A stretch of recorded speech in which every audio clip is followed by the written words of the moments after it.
Money has this fascinating way of revealing our true priorities, and nothing shows that better than when we're forced to spend it right away. A recent study showed that when people get unexpected windfalls, 80% regret their initial spending choices within 6 months. That's an intriguing statistic. What kind of spending scenario are we exploring? Let's imagine someone hands you $5,000 with one catch. You have to spend it all today. No saving, no investing, just immediate decisions about what matters most to you. Now that's the kind of thought experiment that really makes you examine your values. Well, I've been thinking about this deeply, and I'm taking what financial experts call the quality of life multiplier approach. You know how Warren Buffett always talks about investing in yourself first?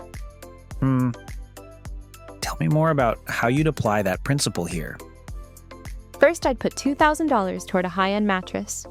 Studies show that upgrading your mattress can improve sleep quality by up to 60%. And considering we spend about 26 years of our life sleeping, that's a pretty significant return on investment. The data certainly supports that choice. Sleep deprivation costs the U.S. economy over $400 billion annually in lost productivity. Exactly.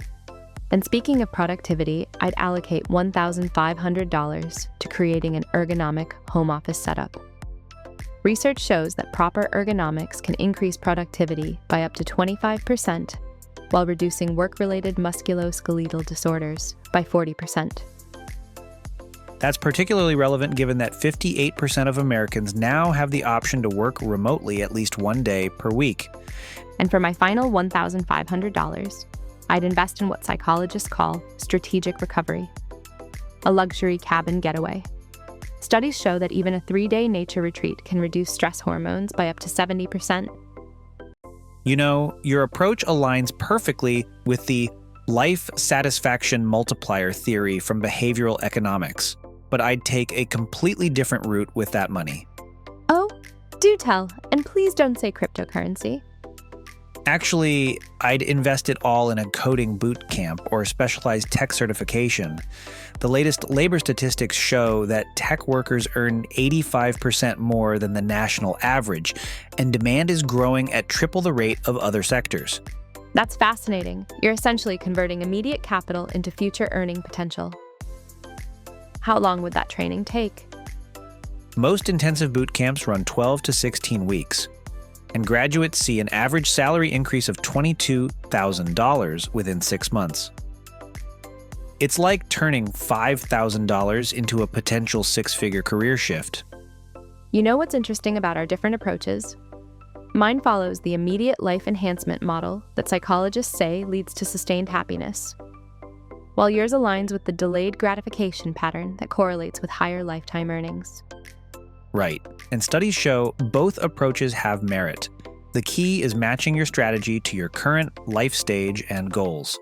Though I have to point out that neither of us chose what most people actually do with windfalls. According to consumer behavior studies, 62% of unexpected money goes to retail therapy or entertainment purchases. That's human nature for you. The dopamine hit from immediate purchases often overrides our longer-term planning circuits. Speaking of planning, what fascinates me is how this exercise reveals our different time horizons. My choices would start paying dividends literally overnight, while yours might take months to show returns.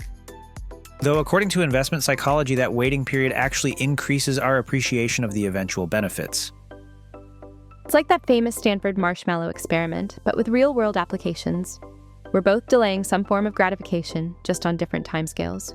And both approaches actually complement each other.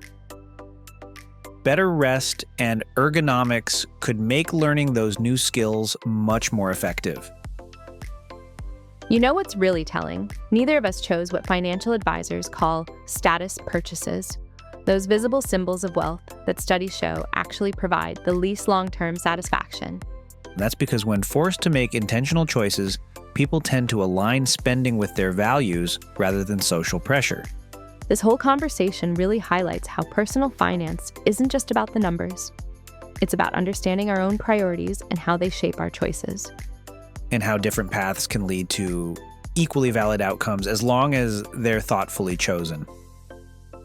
Well, this has been quite the journey through the psychology of spending.